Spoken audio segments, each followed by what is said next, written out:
Hello and welcome to our quick look of Ori and the Blind Forest. I'm Lee Bradley and this is Dan Webb. Hello. Hi. Right, Dan, this is footage of me playing the game. Are you ready for failure? Okay. Do you want to know what it is? Well, that's a question that a lot of people at home will be asking. It'll be, what the fuck is Ori and the Blind Forest? Well, Dan, it's a Metroidvania style platformer. It's very pretty. It's super pretty, right? So we got to play this at an event recently, and we also interviewed one of the developers. He was kind of talking about the influences that he talked about Disney, Squirrels. Squirrels. You're obsessed by the fact it looks like a squirrel. It looks like a squirrel. Do you want me to tell you exactly what it is? It's a white guardian spirit who falls into a forest one day and is raised by a hairy bear thing. A hairy bear thing? Is that the official line? No, that's in my notes. But then one day, Dan, the hairy bear thing is kidnapped. So Ori has to explore its home and rescue it. I don't know if the hairy bear thing's a man or a woman. Okay, so Ori and the Blind Forest is about him rescuing a hairy bear thing. His mum, dad. I like his little black backflip he does. It's nice, right? So it starts off, this is from early in the game, I think. And you can see it's a platformer. Yeah. But as you progress, you're going to get more abilities and you're going to be able to access different areas. This is just introducing the basis of how it works. One of the most notable things... soul links. Yeah, all that kind of stuff. The most notable thing about it is you can save whenever you want. If you've got enough energy, you can save, right? Which allows them... Yeah, I know, I died. But I worked it out, Dan. You'll never guess. It's a very unique video game concept. You have to jump out of the way so it bashes the wall down. I like it. Well, this is only like the first 3 minutes of the game, right? Yeah, this is just kind of a warm-up job, so you can see how pretty it is and we can introduce the basic things. Did you know that there's no reused assets? I read that. That's very interesting, isn't it? This is what I was told by the creative director dude at E3. Yeah. Last year.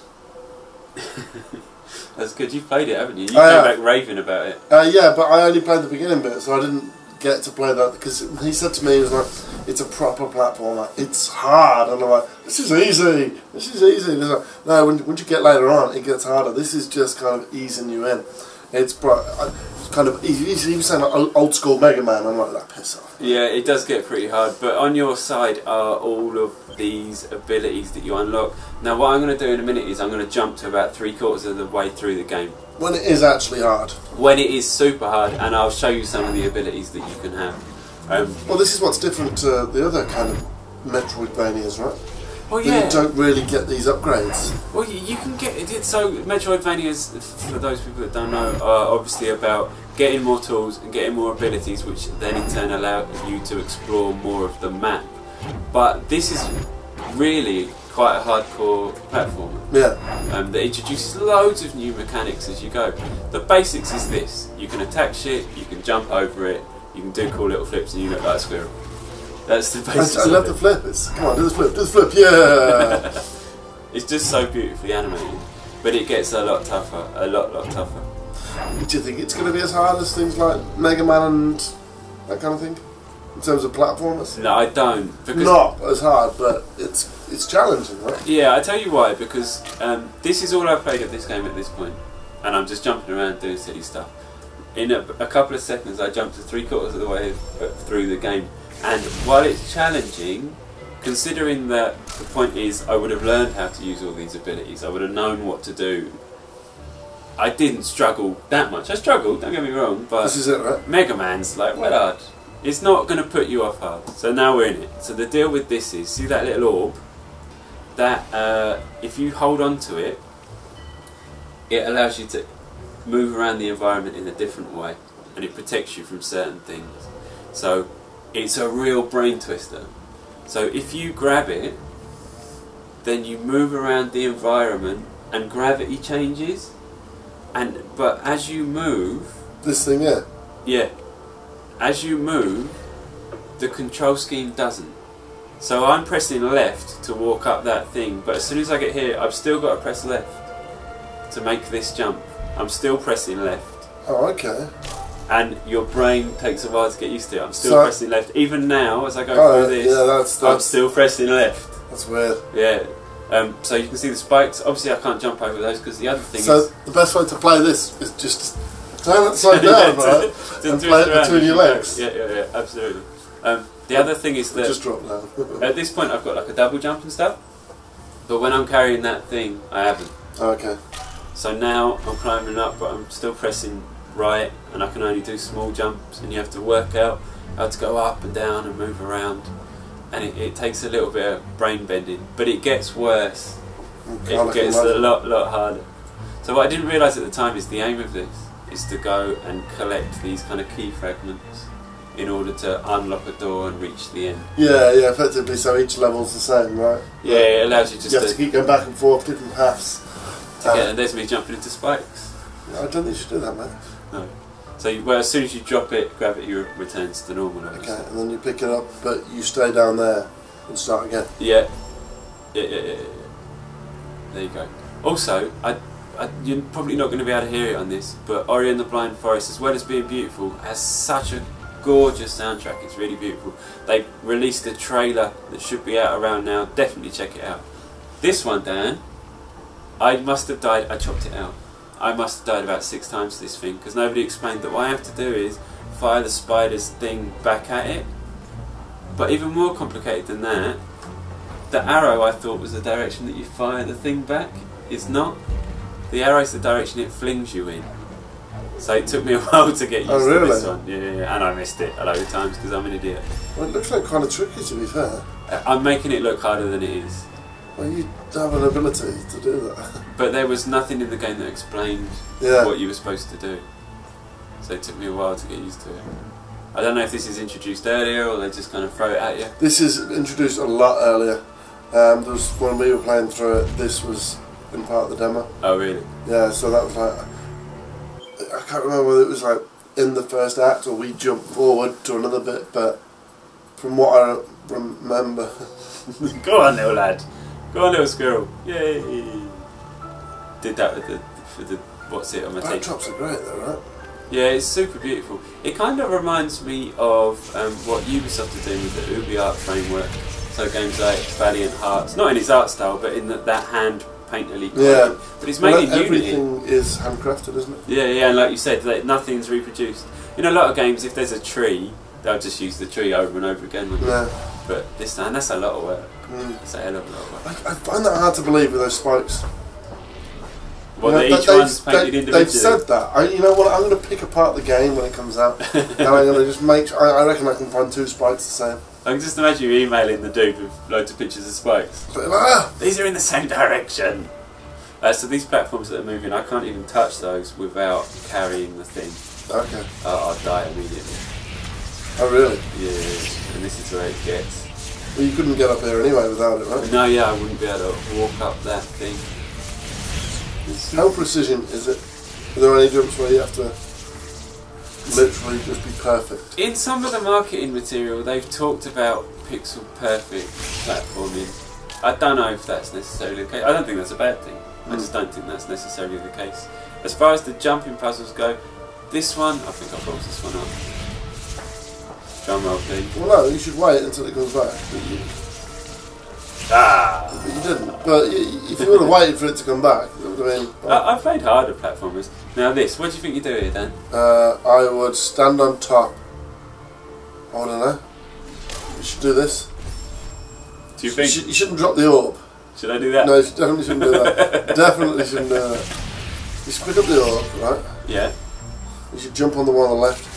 How? What, I can't reach it though because when I carry the thing, my jump's only little. Oh, okay. This is the advantage of being able to save pretty much wherever you want. Because when you come up against things like this, you don't have to walk through the previous crap. Yeah, absolutely, right. Well, that's fair enough, I like that. But now you need to... It's a brain bender, isn't it? It is, right? Because if you drop that, you just stay on top. If you drop that... Oh, that's what you do. You drop it on that one and then do that. Yeah. and then you go underneath, and then you drop it. No, you don't drop it. But kind of. Well, no, not that. You jump on the spike. And then now you drop it. So, but now, where do I go? Because if I drop it, then I'll fall onto that platform and I'll die. You drop it and catch it. That's what I thought for a few. I tried that a couple of times, but you can't. Okay. Look, that's what I tried. Alright. Oh, you actually die when you touch the platform? Yeah, you die. Whenever you're on the glowy things without your protection, you die. Yeah, but like, I mean, it makes a lot of sense now. It's like, right, you jump, and then you roll around the back, and then you jump. There is a logic to it. There is just now, working right? out that Yeah. logic. And then getting the timings right. Yeah, like... Oh, but also you've got to bear in mind that when I'm upside down, the controls are all wrong. So on top of having to do this... No, so I'd go to the top, right? And just jump straight across? No, and jump onto that bottom there. Like that? Yeah. Alright. And then I jump... No, I'd go on the other one. So the thing about it is... It's annoying. Go rightly! And now... Like that? Yeah, and then jump. Yeah, there you go. There you go. Hey. I did it. But yeah, I like that. It makes you think a little bit. Yeah, absolutely. So the most immediate thing about it is that it's pretty, but they got some really good ideas in there as well. And I get the feeling that as you progress through the levels, it's going to introduce loads of new mechanics like that. And just build them up. That's what a good platform, a good video game means actually. It's variety, right? Yeah, absolutely. And this has got just really clever little ideas. I know, like, people have been doing stuff with Gravity for ages. It's not like necessarily brand new, but using it as part of one level in a huge game, right? Yeah. See, I'm still struggling with the control thing. Yeah, I can imagine that. And I'm getting away with. Look, yeah. So the game glitched there. But you died, so it punished you. Yeah, it did punish me. So now they introduce a whole new element. So as well as having to work out what direction to move the bloody controller This is giving me a headache, man. and what way gravity is working, I've also got to time my jumps to avoid like laser beam things, which come on and off at certain times. I'm really excited about this game, in case you haven't got that yet from the video. No, I am as well. I mean, there's a couple of Microsoft kind of ID and Xbox titles that I'm intrigued about. Cuphead? Yes, massively Cuphead, and Studio MD HR have come out recently and said there's stuff coming for that in terms of press. Yeah, because they haven't said much recently. No, it's like since like E3, right? It was part of one of the ID Xbox trailers, and everyone was like, "What the hell is this?" And then ever since then, this is easy enough. Easy enough. Yeah, it's easy for you to say. It is, but just, I had to bloody do it. Oh no. Right, now jump. Oh, you missed it. Yeah, I ballsed it up. Yeah, balls down. Yeah, so there's I like it. I like the challenge though. Yeah. Because see, when you went and played it a few months ago, and you came back and you were raving about it, and from the outside I was like, oh, it's just another pretty platform, another indie pretty platform, and they're two a penny, which is true. But I think now, having played it and getting a little bit to grips with the different kind of gameplay elements that there are, I'm much more into it. Because it's a hard thing to get across in a trailer, isn't it? Yeah. So I hope you're getting an idea of it here, of just the different ways that they challenge you. And how hard it is as well. That's what I like. I like that there's great variety. There's it can get tricky. It's going to make you think. But it's always, whenever I was dying, and trust me, I've cut out loads. It was your of fault, not the game's fault. Right? Yeah, totally. I didn't feel like it was screwing me over. It's a sign of a good platform, right? Yeah. There's no like. That's what you get in Mega Man games, where if you're going into a new area, it will just have something that, unless you knew it was coming, there's no way you could avoid it. There's none of that shit. No, not there. I like the way you're critiquing my play as I go. Yeah, so no, go the other side. Actually, no, just jump I'm normally. just chipping away at him, Kill him, Lee! Kill him! So, just jump normally, Lee. Oh, that was pretty good. I would have just jumped normally. But then I would have realised that I couldn't have made it there. Oh, fuck. Yes, so now, yeah. You getting it? Now go Lee! And again, Lee! Good stuff. Ah! Yeah, this bit I kept on struggling with. I haven't worked out the rules for the little spiky fuckers, because they keep on spawning. How'd you save? You press Y, I think you keep on Y or B easy, or right? something like that. What's that I think? So that's one of the fragments that I need to unlock the door. Oh, okay. So what I had to do was... Can you go back all the way to the beginning of the level now? You can't, can you? You kind of have to. What happens if you miss? If you miss what? If you miss one? one? Then you saved it ages ago, didn't you? Yeah, but see, what I've had to do is, I got all the way through the map and realised that I didn't have the key things that I needed to unlock the door. So I had to retrace my steps Sometimes going in different directions because I'd learned how to navigate differently Yeah. in order to get them, and then go to a bit on the map that was greyed out and access that to get through. Okay. So I kind of had to go through it. So this is what I'm doing here. I'm going back. And This getting is the like shit you're a out of different this. player. I know, right? Oh, fucking hell. I know, the timing still, my timing wasn't amazing. Jump. Now. Just go for it. Just go for it. No, Lee. No. Yeah. Oh. Yeah, see, you can That's see my what- little brain, my cogs Yeah. are whirring. I was like, oh, I can't go that way, can I? So where did you get the other fragment from? I didn't keep the map up for long enough, but there's like, I can't remember, there's 4 or 5 of them spread Yeah. around, and there are pretty even intervals. So that's why I'm So really did you miss it because it was your fault, or did you miss it because... I think if I'd have played the game up to this point, I'd have been aware that that's what the structure was. Yeah. But I literally, there was a controller, I just went and started playing it. Okay. You know what I mean? But that's the thing, I don't know, so you said that the spider thing they explained before. I don't know if they explained the gravity thing before, or whether you just have to dive in. Well, maybe it's from another level. Yeah, maybe. So you see on the map there, what I've got to do now is drop down through all this mess and avoiding all of these spikes in order to get... that wasn't very clever. Yeah. But I've saved, so it's alright in order to get to the next bit. See that little thing with the little doobies It on it? wasn't open. That's where I got So to I go. assume you've got to come down the left side of this and then drop. I wasn't going to say that, but... Look at that, it's like a little spider. Little spider and squirrel. Right, so take out the spider, open the door, the spirit gate, sorry. The spirit gate. The game's all very spirit-tree, spirit gate, spirit. There's a spirit in there. Yeah, there's lots of spirit-y stuff. It's a very spiritual game there. Yeah, so that is it. I hope we've got across how entertaining it is, because it is, it's not just a pretty face.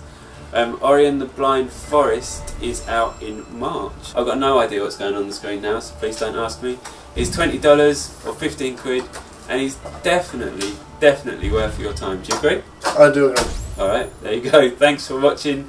I've been Lee Bradley, that's been Dan Webb, and we'll see you next time. Bye, see you soon. Bye.